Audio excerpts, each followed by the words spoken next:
मटक मटक सो ठाकुर, तीनों लोकन में नाए सो।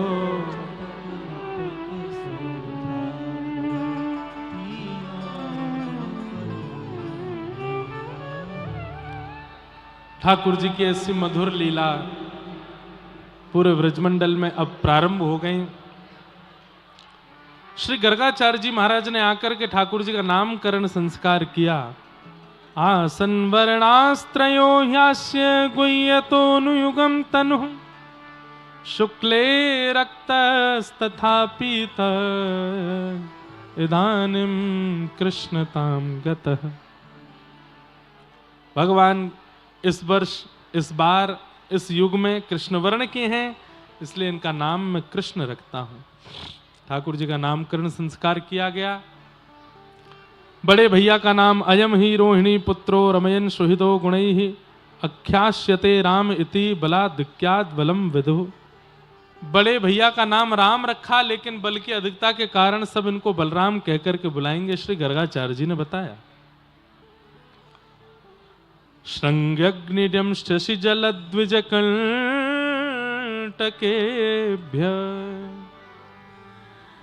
लीला क्रीड़ा परावति चलौ स्वशतो निषेधुम्, ग्रह्याणि कर्तुमपि यत्र न तज्जनन्यो, शोकातयापतुरलं मनसो नवस्थामु। भगवान के ऊधमों का वर्णन कर रहे हैं श्री शुकाचार्य जी। श्रृंग्यग्निड्यं शशि जलद्विजकंटकेभ्य, गैयाओं के सींग पे चढ़ जाते हैं ठाकुर जी। बैठी भाई गैया के सींग पे ऐसे चढ़ जाते हैं जैसे मानो ये कोई झूला है। और गैया भी जानती है कि बैठे भाई ठाकुर जी, बैठी भाई गैया के पास जब ठाकुर जी आमे तो गैया को भी पता हो कि मुझको झूला मान के आ रहे हैं। ठाकुर जी जैसे सींग पकड़े जोर से, सोई गैया खड़ी है जाए, ठाकुर जी के पाम नीचे लटक जाएं, फिर गैया से ठाकुर जी कहें अब चल झूला मुंह को झूला, तो गैया गोल गोल घूमे, ठाकुर जी के सींग पकड़ के डोलें।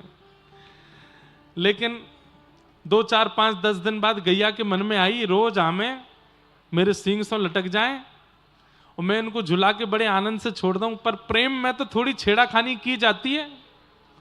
गैया बोली मैं कैसे छेड़ूं इनको। तो आज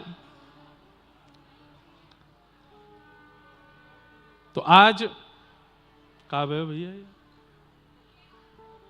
तो आज श्री ठाकुर जी जैसे ही पहुंचे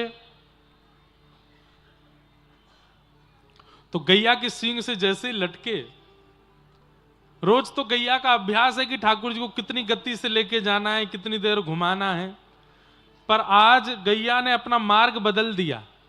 रोज जहां जाती थी आज वहां नहीं गई। तो बोले कहां गई? बोले जहां 9 लाख गैयाओं का गोबर का ढेर है वहां गई। ठाकुर जी बोले हेरी गैया जी कहां लेके जा रही है? तू कहां के लेके जा रही है? अरे जब गोबर में काय को लेके जा रही है? मैया ने अभी नहा के भेजो मोए, मैं गोबर में सन जाऊंगा, मैया बहुत मारेगी मोए। अब गैया तो कह रही तभी तो आनंद आवेगो। सो गैया गई महाराज गोबर के ढेर के पास जाके गैया ने अपने सींग घुमाने शुरू किए।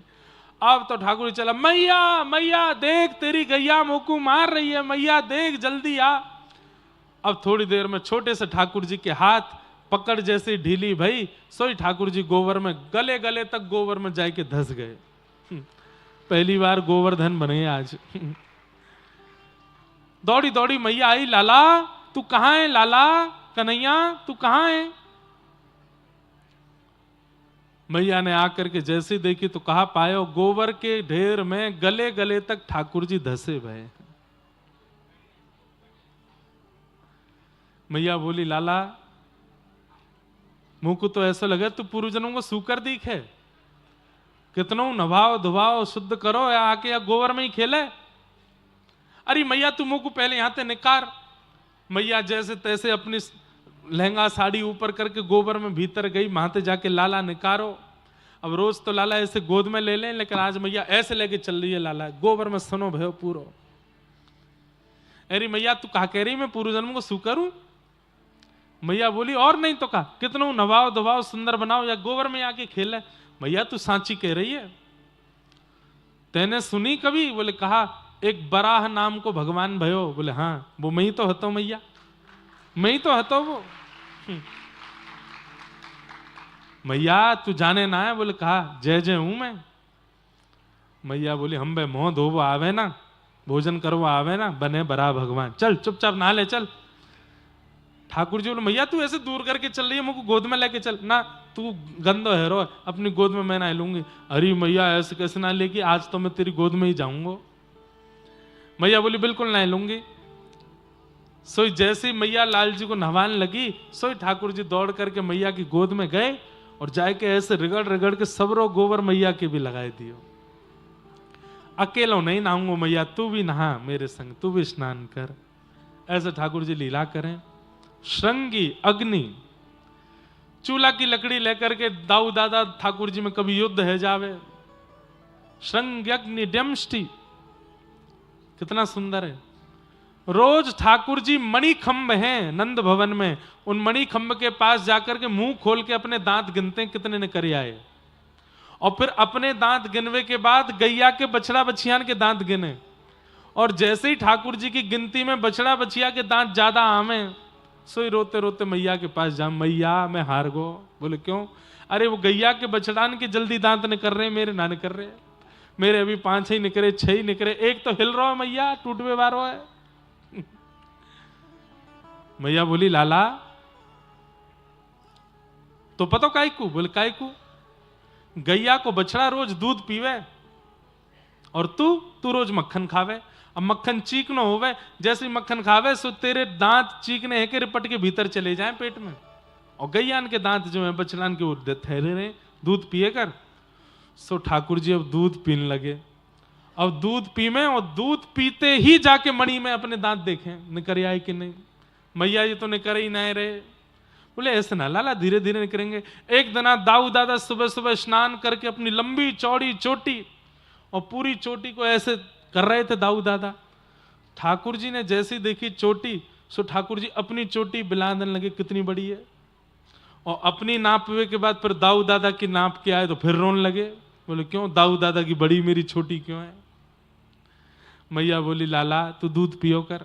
सब ठाकुर जी ऐसे शिखा पकड़ के वह को खींचते भाई दूध पी में कि ये चौड़ी हो जाएगी, निकर आवेगी बाहर।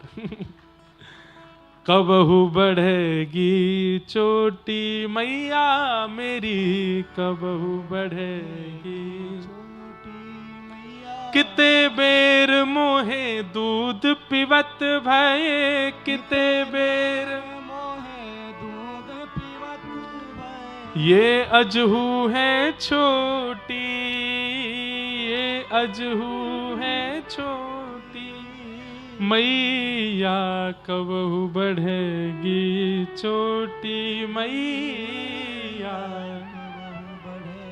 ऐसी मधुर मधुर लीला ठाकुर जी कर रहे हैं। एक दिन अच्छा ठाकुर जी का नित्य नियम है, रात में जब प्रसादी नंद बाबा पाते हैं तो उनकी गोद में बैठ के ही पाते हैं ठाकुर जी। नंद बाबा की गोद में बैठ करके ठाकुर जी प्रसाद पाते हैं। प्रसाद पाते कम है, खेलते ज्यादा है, उछालते ज्यादा है। कभी खीर लेकर के दाऊ दादा की दाढ़ी से लगा देंगे, नंद बाबा की दाढ़ी से लगा देंगे। कभी कढ़ी लेकर के पूरे मुंह पे लगा देंगे। बोले बढ़िया चंदन लगा दूं अपने बाबा के। कभी कछु करें, कभी कछु करें, पूरे शान दें नंद बाबा को। और जा चीज को खावे को मन है जाए वह को झटते उठा के खा जाए। नंद बाबा को स्वभाव है रोज हरी मिर्च खावे।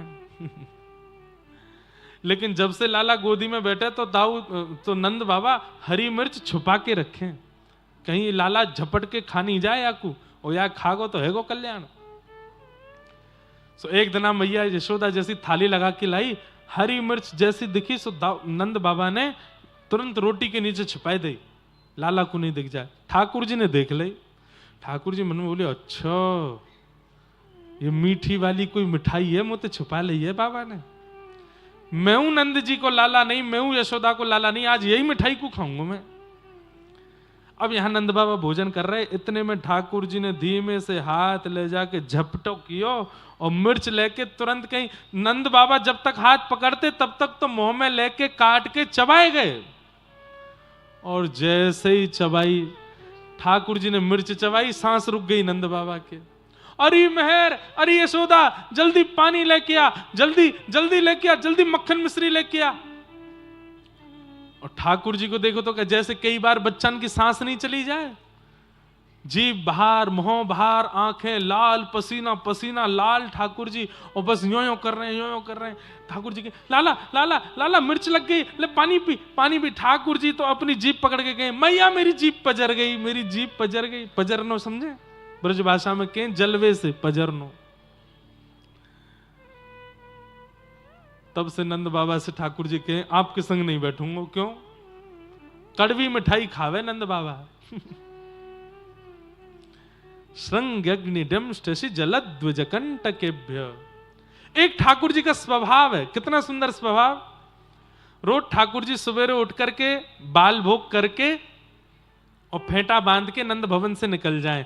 अभी मैया ने ठाकुर जी को परकोटा बांध रखो है, या सीमा से आगे नहीं जाएगो, तो आसपास के 4, 5, 10 घरों तक ठाकुर जी थोड़ा घूमबे जामे। छोटे से हैं, कितने 3.5 साल के हैं बस।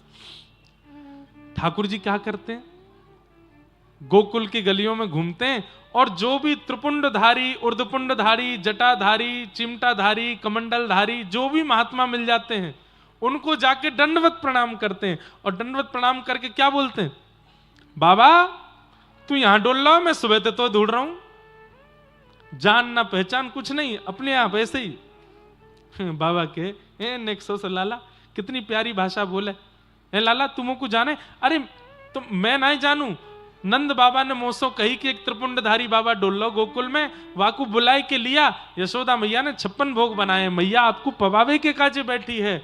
अरे हमारे घर में जब तक संत भोजन नहीं कर लें तब तक हम नए पामे, जल्दी पहुंचो, यशोदा मैया प्रतीक्षा कर रही है।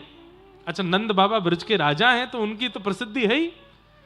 संत महात्मा महाराज 1 को 2 को 3 ऐसे 10 को निमंत्रण दे आते हैं ठाकुर जी जाके बिना घर पे बताए। संतों की टोली आकर के द्वार पर खड़ी हो जाती है। यशोदा मैया कहें जय हो, आज बड़े महापुरुष हमारे यहां पधारे।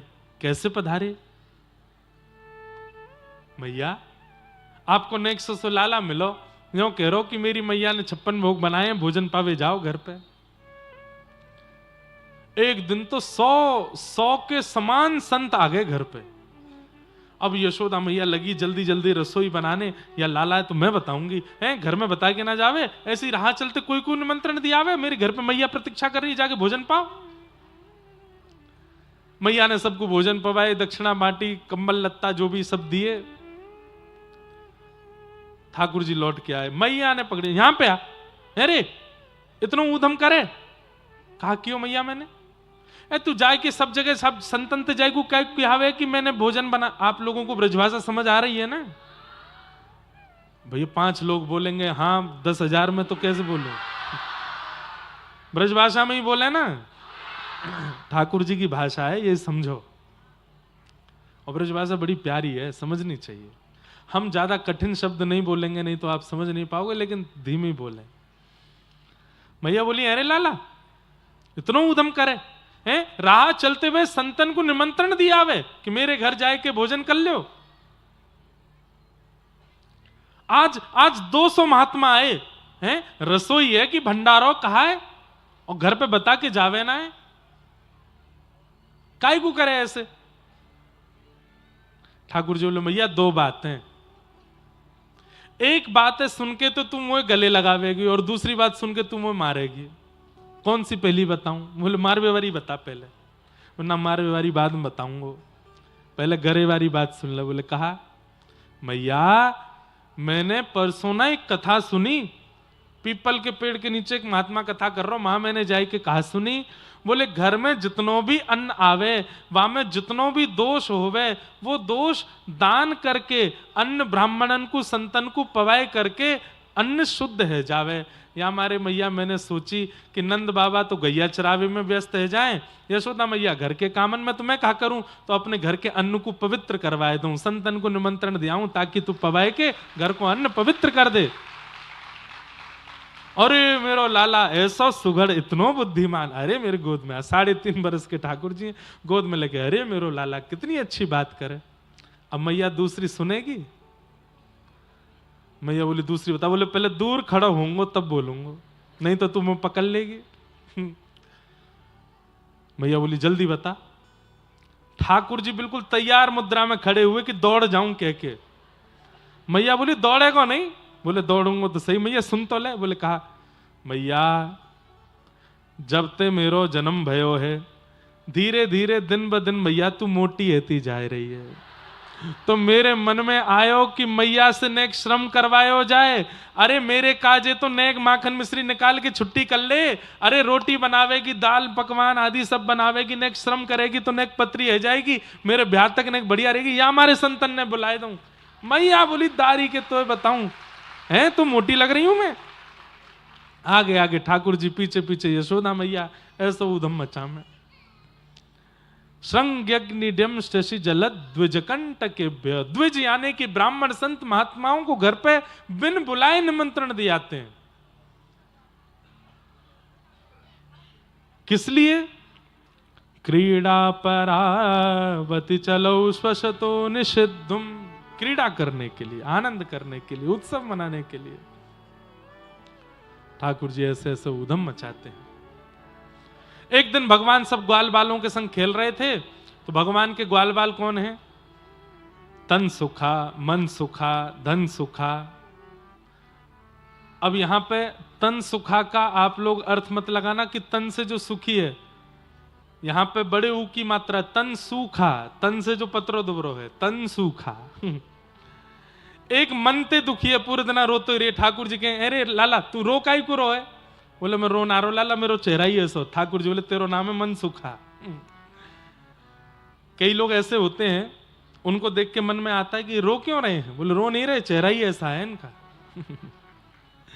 ऐसे ही ठाकुर जी ने देखी पत्रो दुबरो, तुम्हारा को नाम धर दियो तन सुखा। एक मोहते ऐसो कि रोवे वारो, बस रोवे ही वारो, आंसू निकरवे ही वारे हैं, ठाकुर जी ने को नाम धरो मन सुखा। एक बेचारो फटी धोती फटे कपड़ा ने पहन के डोले, जगह जगह बांध तो डोले अपने कपड़ा ने। ठाकुर जी अरे ऐसे कपड़ा का पहने? अब लाला कहा बताऊं, घर में कपड़ा लत्ता ना है, हम तो ऐसे ही हैं। ठाकुर जी नवा को नाम धर दियो धन सुखा। तन सुखा, मन सुखा, धन सुखा। मधुमंगल, श्रीदामा, सुबल, तोष, ये सब ठाकुर जी के मित्र हैं। अच्छा इनकी उम्र कितनी है सबकी? कोई 12 वर्ष को, कोई 15 वर्ष को, एक 18 वर्ष को, एक 17 वर्ष को, सबरे 10 साल से ऊपर के, और ठाकुर जी 3.5 वर्ष के। और पूरे अपनी मित्र मंडली के स्वामी कौन है, अधिपति कौन है, प्रेसिडेंट कौन है? 3.5 वर्ष के ठाकुर जी। 16 वर्ष को तन सुखा भी आके प्रणाम करे, जय हो ठाकुर जी, ठाकुर जी सुखी रहे, सदा तेरो जल्दी ब्याह होए। सदा ऐसे आनंद कर भैया तू। चले लाला? बोले हाँ डोलवे चलेंगे, चल मुझको गोद में उठा ले। तो उठा के गोद में लेके चले। बाकी के सबरे जय जयकार, ओ हो नंद जी के लाला की जय, ब्रज प्रतिपालक की जय, यशोदा मैया के बालक की जय। छोटे से ठाकुर जी जय जयकार कराते डोले अपनी। ठाकुर जी ने एक दिन खेल खेल में अपने ग्वाल बालन की अच्छे से नेक पिटाई कर दी, तो सबरे रोने लगे। ठाकुर जी बोले रो काई को रहे हो? अरे खेल में तो नेक हाथापाई है जाए। अरे हम लोग गोकुल के निवासी हैं, हजारों हजारों गैया जाके घर में हैं, और खूब गैया को रस, खूब दूध घी दही खावे वाले हम गोकुलवासी हैं, नेक नेक सी पिटाई में रो रहे हो? तो एक ब्रजवासी बालक बोलो, लाला तू तो राजा को छोरा है, तेरे घर में दूध घी दही की कोई कमी थोड़ी है, हम तो गरीब हैं लाला। और ऊपर ते कंस ने हमारे ऊपर कर लगा रखो है, टैक्स। हम कोई भी अपने घर में दूध घी दही रख ना सके, सब मथुरा भिजवाना पड़े। तू तो भैया राजा को बेटा है, तो खावे पीवे को मिले। ठाकुर जी बोले मतलब ब्रजवासी अपने घर में गौरस नहीं रखते? बोले ना, कंस के सैनिक रोज घर की जांच करने आते हैं। कोई भी ब्रजवासी यदि थोड़े से ज्यादा घी दूध दही अपने घर में रख लेता है, उसने नियम बना रखा, 1 पाव 1 सेर 1 किलो ऐसे करके घी दूध दही घर में रख सकते हो, इससे ज्यादा नहीं, बाकी सब मथुरा देना पड़ेगा। ठाकुर जी बोले ये तो गलत है। बोले कहा करें? बोले अब मैं ब्रजवासियों को समझाऊं, अभी मेरी आयु बहुत कम है, मेरी बात मानेंगे नहीं। दूसरे तरीका से गौरस गोकुल में ही रहना चाहिए, मथुरा नहीं जाना चाहिए। क्या करें? बोले चोरी करके खाएंगे, चोरी करेंगे, फोड़ देंगे, दारी के ब्रज में ही रखेंगे या मथुरा वाले के पास जान नहीं देंगे। ठाकुर जी ने चोरी क्यों शुरू की? ताकि गौरस मथुरा ना जावे, गोकुल में ही रहे। गौरस का मतलब क्या है? गौरस का मतलब क्या है? व्यक्ति के जीवन में संचित किए गए पुण्य गौरस है। ठाकुर जी कह रहे हैं उन पुण्यों का हरण कोई संसारी विषय ना कर ले, हमारे पास ही रहे। इसलिए ये पूरी लीला इस प्रकार से ठाकुर जी चोरी कर करके उस रस को वहीं रख रहे हैं। ग्वाल बाल बोले लाला तू जो कहेगो सो करेंगे, लेकिन चोरी नहीं करेंगे। ठाकुर जी बोले क्यों? चोरी क्यों ना करोगे? मैया के लाला तू जो करियो पर चोरी कभी मत करियो, क्योंकि चोरी करवे तो ब्याह ना होवे। कोई अपनी छोरी को ब्याह ना करेगो लाला हमते। ठाकुर जी बोले हम बे पतर पूछ रहा से तो तुम सबरे है रहे हो। अब पतर पूछ रहा जानते हो? झाड़ू लगाने वाली सीख होती है ना, जितनी पतली उसको बोलते हैं पतर पूछ रहा। जो बहुत पतले दुबले होते हैं उनको ब्रजभाषा में कहें पतर पूछ रहा सो है। ठाकुर जी बोले पतर पूछ रहा से तो सबरे है रहे हो, वैसे ही तुम्हारे ब्याह हेवे वारे ना है तो चोरी कर लियो। अरे नेक मक्खन खामेंगे, दही खामेंगे, दूध पीमेंगे, नेक शरीर बनेगा हमारा। ब्रजवासी बोले ना लाला चोरी नहीं करेंगे। तो ठाकुर जी बोले तो तुम सब ब्रजवासी हमारे संग आनो जानो खेलनो बंद करो, अपनी लीला अलग से कहीं और कल्ले करो, मैं और दाऊ दादा अकेले खेलेंगे। ब्रजवासी बोले ना लाला तू जो कहेगो सो करेंगे, पर हमसे दूर मत जावे। तो ठाकुर जी बोले आज रात जितने अच्छे काम करने सब आज कर लो, कल तो चोरी होएगी ब्रज में। बंधुओं कितनी बढ़िया युक्ति दे रहे हैं ठाकुर जी, जितने अच्छे काम करने आज करो, गलत काम सब कल करेंगे। और फिर सुबह उठ करके फिर से यही बात बोलो, जितने अच्छे काम सब आज करने हैं, गलत काम सब कल करेंगे। अगले दिना ठाकुर जी ने ग्वाल बालन से कही पहले हम अपने घर पे करके देख लें कैसी होवे चोरी, फिर बाहर करेंगे। आज ठाकुर जी उठ करके गौरस भंडार में गए। अच्छा मैया ने लाला के पामन में ऐसे पाजे पहनाइए कि जैसे ही ठाकुर जी उठते हैं छम छम की आवाज से मैया समझ जाती है लाला उठ गयो, तुरंत मैया दूध लेके आवे ठाकुर जी को पिलावे। लेकिन आज ठाकुर जी उठे, अपनी पाजेब हाथन से पकड़ी, कहीं आवाज नहीं आ जाए, और धीमे धीमे चल करके ठाकुर जी गौरस भंडार में पहुंचे अपने ही घर के। और वहां जाकर के एक मटकी के ऊपर से हाथ हटाए करके जैसे ही ठाकुर जी ने पानो शुरू कियो, इतने में ही ठाकुर जी की दृष्टि सामने पड़ी, एक खंभ के ऊपर मणि लगी थी, और मणि में जैसे ही ठाकुर जी ने खुद को देखा, खुद को देख के ठाकुर जी जो से डर के मारे भागन लगे वहां से। अरे मैं चोरी ना कर रहा हूं, मैं चोरी ना कर रहा हूं, मैं चोरी ना कर रहा हूं। इतने में ठाकुर जी ने देखी, अरे तेरे भी मुंह पे मक्खन लगाओ, मेरे भी मुंह पे मक्खन लगाओ, अपने आप से ही बात कर रहे हैं। अच्छा तो तू सुबल तनसुका मनसुखा को कोई मित्र दिखे, तू भी चोरी कर भी आयो है मेरे दारी के, मेरे घर में चोरी कर भी आगो, चल कर ले, यशोदा मैया आवे वासे पहले कर ले। मैया को लाला की आवाज आ गई थी, इतने में मैया आकर के द्वार पे खड़ी खड़ी चुपचाप देख रही है लाला कहा कर रहा है। ठाकुर जी अपने प्रतिबिंब से कह रहे हैं कि भैया चोरी कर ले, मैया आवे वासे पहले करके भाग ले आते। इतने में मैया बोली अरे लाला कहा कर रहा है। जैसे ही देखी मैया आ गई, ठाकुर जी बोले हाँ ना मैया कछु ना, मैं तो यार चोर को पकड़ भी आया हूं, देख हमारे घर में चोर घुसे आयो, मक्खन की चोरी कर रहा है। मैया बोली कहां है चोर? तो अपना ही प्रतिबिंब दिखा करके ठाकुर जी कह रहे हैं ये रो चोर। यशोदा मैया बोली ये चोर है? बोला हाँ।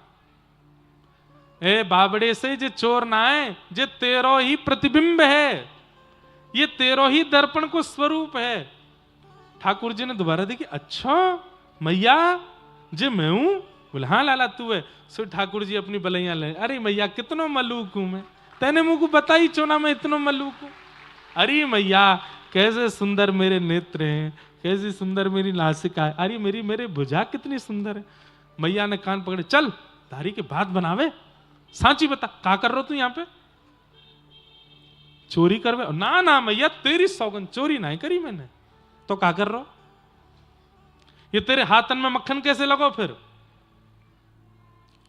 मैया तेने ये पद्मराग के कंगन मेरे हाथ में पहना रखे, मैं जब धूप में निकस के जाऊं तो धूप पड़वे ते मेरे हाथ में जलन है गई। तो कल मेरा एक सखा है मधुमंगल, वहां ने मुझसे कही लाला यहाँ पे ने घी लगा लेगो, मक्खन लगा लेगो तो जलन नहीं होगी। या हमारे मैया मैं तो हाथ बोर के बैठो भीतर कि मुझको जलन नहीं हो गए।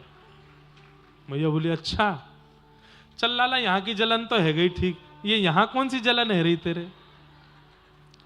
अरे मैया मैं तुमको कहा बताऊं, मैं तो ऐसे हाथ बोर के बैठो, इतने में निगोरी एक मक्खी आई के बैठ गई मुंह पे, वह उड़ावे के काज में नहीं हो क्यों तो मुझे मुंह पे लग गो। मैया मैंने चोरी ना करी। यशोदा मैया चिंतित हो गई, लाला तू चोरी भी करन लगो और झूठ भी बोलन लगो, और मेरी सौगंध और खा रहा है।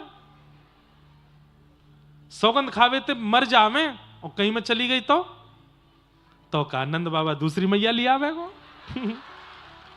मैया बोली रुक जा दारी के तो बताऊं मैं।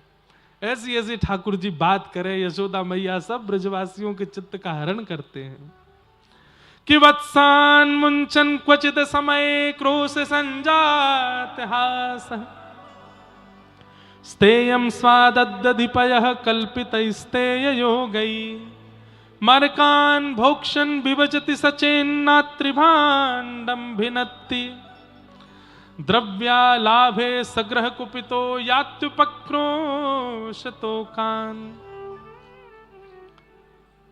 कैसे कैसे गोपियों के यहां ठाकुर जी चोरी करते हैं, उन सब का प्रसंग यहां बताया गया, सब भाव ठाकुर जी के सुनाए गए। अब धीरे धीरे ठाकुर जी ने और बड़े भय, एक दिन मैया के घर की हंडी फोड़ दी, सो मैया ने पकड़ के लाला उखल से बांध दियो। ठाकुर जी उखल को खिसका खिसका के आगे बढ़े तो दो वृक्ष स्पर्श किए, दोनों वृक्ष टूट करके गिर पड़े। नल कुंवर और मणिग्रीव कुबेर के पुत्र प्रकट हुए, दोनों ने भगवान की स्तुति गाई।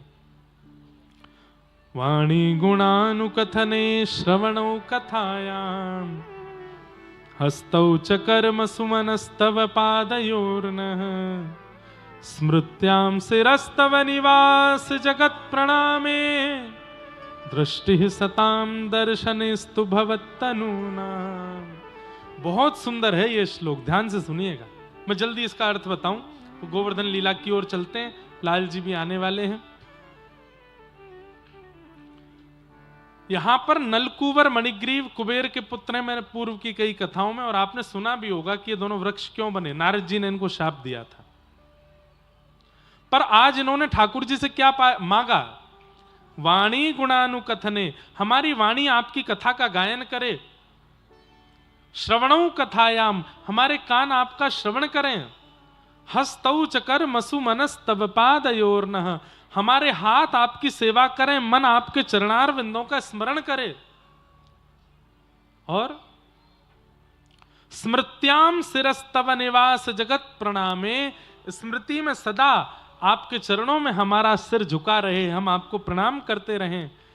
लेकिन दृष्टि ही सताम दर्शनेस्तु भवत्तनूनाम, कानों के लिए कथा मांगी, जिह्वा के लिए गुणानुवाद मांगा, मन के लिए स्मृति मांगी, बुद्धि के लिए प्रणाम मांगा, पर दृष्टि के लिए भगवान का दर्शन नहीं मांगा इन्होंने। बहुत ध्यान से सुनने वाली बात।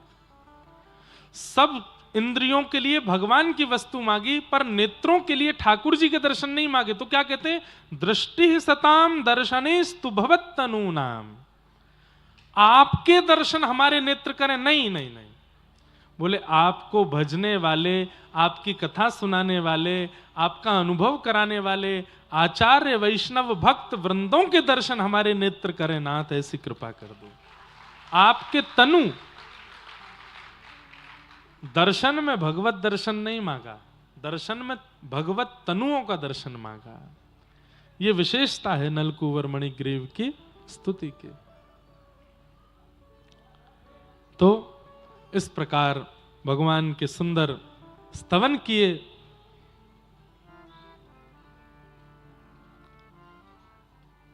श्री नलकुवर मणिग्रीव ने जोर की आवाज हुई, ब्रजवासी दौड़े दौड़े आए, वृक्षों को गिरा देखा यशोदा मैया ने गोद में लेकर के लाला से कही, अब हम यहाँ नहीं रहेंगे लाला, तो कोई इतना श्रम इतनी पीड़ा है रही है या गोकुल में आए दिन राक्षस आजा में, अब हम यहाँ से चलेंगे। और ठाकुर जी सब ब्रजवासी गोकुल वासियों के साथ श्री वृंदावन को प्रस्थान कर गए कि वृंदावनम संप्रविश्य सर्वकाल सुखावहम तत्र चक्रु व्रजावासम सकटैर्धर चंद्रवत् वनम वृंदावनम